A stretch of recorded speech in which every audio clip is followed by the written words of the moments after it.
नमस्कार, मैं हेमंत पाराशर आपके अपने चैनल एग्री टॉपिक पर आपका फिर से स्वागत करता हूं। जैसा कि पिछले वीडियो में आपने और हमने ये सीखने का प्रयास किया था शुष्क खेती, तो आइए आप और हम सीखने की इसी कड़ी को आगे बढ़ाते हुए बढ़ते हैं अगले टॉपिक की ओर, जिसका नाम है मृदा परीक्षण।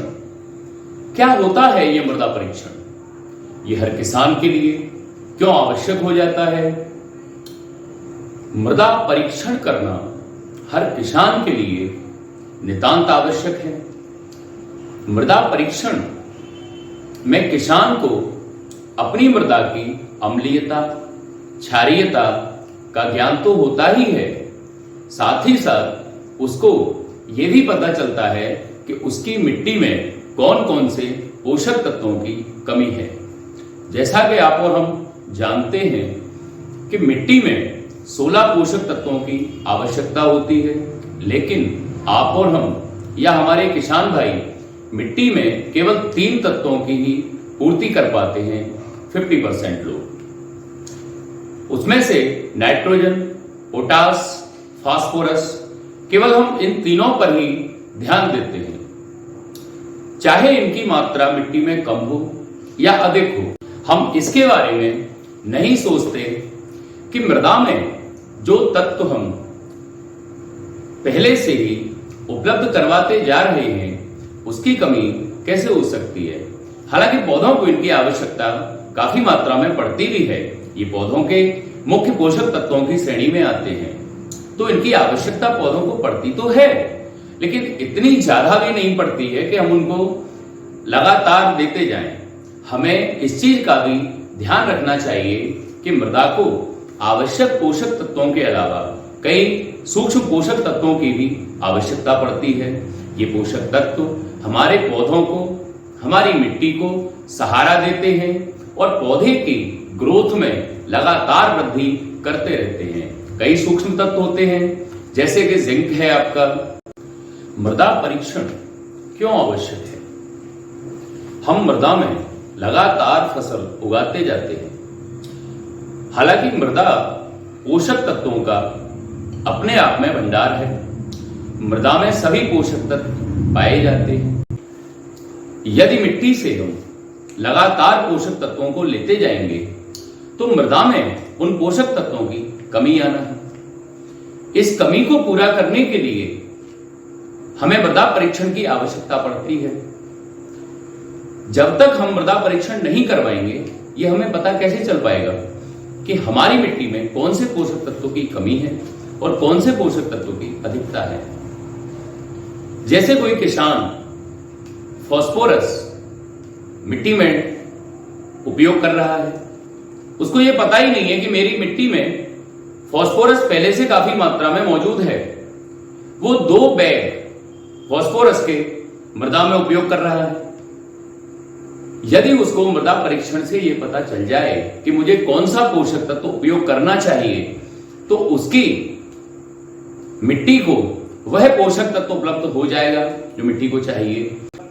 किसान के उस पैसे का दुरुपयोग न होते हुए सदुपयोग हो जाएगा। सघन खेती में लगातार फसलों को हम उगाते जाते हैं, लगातार मिट्टी से पौधे पोषक तत्व लेते जाते हैं और 16 तत्वों की आवश्यकता, जैसा कि आप जानते हो, पड़ती है मिट्टी को। हमें इन पोषक तत्वों की मात्रा को पर्याप्त मिट्टी में बनाए रखने के लिए मृदा परीक्षण की आवश्यकता पड़ती है। हम अपना नमूना कैसे तैयार करें? मिट्टी का नमूना तैयार करने के लिए यदि पूरे खेत की दशा एक जैसी है तो एक नमूना पर्याप्त है। यदि दशाएं हर जगह बदलती जा रही हैं तो हमें अलग अलग नमूना लेना पड़ता है। नमूना लेने के लिए सबसे पहले हमें जमीन को साफ करना है, वहां का घास फूस हटा देना है, जमीन को पूरी तरह से साफ कर लेना है। 10 से 15 सेंटीमीटर जमीन को भी आकार में खोद लेना है। फिर और नीचे 2-3 सेंटीमीटर की मिट्टी को हमें इकट्ठे कर लेना है साफ पॉलिथीन में या ट्रे में या बाल्टी में। इस प्रकार हमारे पास 10-15 जगहों की मिट्टी कलेक्ट होके आती है। इस पूरे नमूने को प्लास्टिक पर फैला दिया जाता है। इसे हम उंगली की सहायता से 4 बराबर भागों में काट लेते हैं। आमने सामने के दोनों भागों को चुन लिया जाता है, बाकी के 2 भागों को निकाल दिया जाता है। फिर फैलाते हैं, फिर आमने सामने के भागों को लेते हैं। यह प्रक्रिया हम तब तक दोहराते हैं जब तक कि हमारी मिट्टी का नमूना 300 या 400 ग्राम नहीं रह जाए। इस नमूने में ऐसा करने का उद्देश्य हमारा केवल एक ही है कि उस 300-400 ग्राम मिट्टी में हमारे पूरे क्षेत्र के मिट्टी के कण आ जाएं। इसीलिए हम मिलाते जाते हैं, बराबर भागों में काटते जाते हैं, ताकि हमारी जो नमूना है वो हमारे पूरे क्षेत्र का प्रतिनिधित्व कर सके। इस नमूने को पॉलीथीन में रख देते हैं। पॉलीथीन में रखने के बाद एक स्लिप अंदर डाल देते हैं। उसमें नाम, किसान का पता, रकबा जो भी है, खसरा नंबर, आने वाली फसल, आप कौन सी फसल के लिए अपना भूमि परीक्षण करवा रहे हो उसका नाम। पूरी डिटेल भरने के बाद एक स्लिप आप ऊपर चिपका देते हो और अपने पास के, कई जगह तहसील लेवल पर भी मृदा परीक्षण केंद्र होता है, कई जगह तहसील लेवल पर न होते हुए जिला लेवल पर मृदा परीक्षण केंद्र होता है। वहां पर आप अपने इस मृदा के नमूने को दे सकते हो। इस मृदा के नमूने को फसल की बुवाई के समय से लगभग आपको 1 या 1.5 महीने पहले ही दे देना चाहिए, ताकि जब तक आपका बुवाई का समय नजदीक आए तब तक आपकी मृदा की रिपोर्ट आपके पास हो और आपको यह पता चल जाए कि हमारी मिट्टी में आने वाली फसल के लिए हमें कौन कौन से पोषक तत्वों की आवश्यकता है, तो हम उन पोषक तत्वों की समय पर पूर्ति कर सकें। अब हम देख लेते हैं कि कौन कौन सी चीजों की या कौन कौन सी वस्तुओं की हमें आवश्यकता पड़ेगी। सिंपल है, जैसे फावड़ा, प्लास्टिक भी चाहिए आपको, और एक पेन, कागज, ये नॉर्मल चीजें आपको मृदा परीक्षण के लिए आवश्यक होती है। नमूना लेते समय हमें किन किन बातों का ध्यान रखना चाहिए। हमें कुछ नॉर्मल बातें हैं, उनका ध्यान रखना है। जिस क्षेत्र का हमें नमूना लेना हो उसमें हमें 10 से 15 जगहों पर निशान लगा देना चाहिए या उन जगहों को चिन्हित कर देना चाहिए अलग अलग दूरी पर। निशान लगी हुई जगहों पर 10 से 15 सेंटीमीटर गड्ढा करना चाहिए। साफ फावड़ा होना चाहिए या खुरपी का उपयोग भी हम कर सकते हैं। जो हम गड्ढा बनाएं वो भी आकार में बनाना चाहिए। आगे और गहराई से 2-3 सेंटीमीटर मिट्टी को हमें निकाल देना चाहिए, लेकिन गड्ढा बनाने से पहले हमें उस जगह को अच्छे से साफ कर देना चाहिए। वहां कूड़ा करकट नहीं होना चाहिए, साफ जगह से लेना चाहिए। नमूना 2 हेक्टेयर जमीन से लेना चाहिए।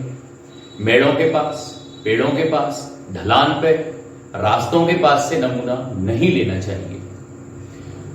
किसी मिट्टी में हमने उर्वरक या रसायनों का प्रयोग किया है या हमने कुछ दिनों पहले ही उसमें खाद या रासायनिक उर्वरक डाले हैं, ऐसी मिट्टी से नमूना नहीं लेना चाहिए। नमूना हमेशा खड़ी फसल से यदि हम लेना चाहें, यदि हम खड़ी फसल से नमूना लेना चाहें तो लाइनों के बीच में से नमूना ले सकते हैं। खड़ी फसल में यदि हमें पत्तियों में पोषक तत्वों की कमी के लक्षण दिखाई दे तो हम नमूना ले सकते हैं। आगे नमूना बरसात में नहीं लेना चाहिए। नमूना लेने का सबसे अच्छा समय रहता है जब हमारी रबी की फसल कट चुकी होती है। उस समय हम अपनी मिट्टी का नमूना ले सकते हैं। उस समय पूरा खेत हमारा खाली रहता है। तो जैसा कि आज आपने और हमने ये सीखने का प्रयास किया है कि मृदा परीक्षण क्या होता है, क्या इसका महत्व है, क्यों हर किसान को मृदा परीक्षण करवाना चाहिए, इसी के साथ आप और हम इस टॉपिक को यहीं समाप्त करें। अगले वीडियो में आपकी और हमारी फिर मुलाकात होगी एक नए टॉपिक के साथ, क्योंकि आने वाला टॉपिक बड़ा ही इंटरेस्टिंग है जिसका नाम है खरपतवार। जैसा कि आप और हम जानते हैं कि खरपतवार फसल उत्पादन की सबसे बड़ी समस्या है। अगले वीडियो में आप और हम इसी समस्या के बारे में चर्चा करने वाले हैं। तो मिलते हैं अगले वीडियो में, तब तक के लिए नमस्कार।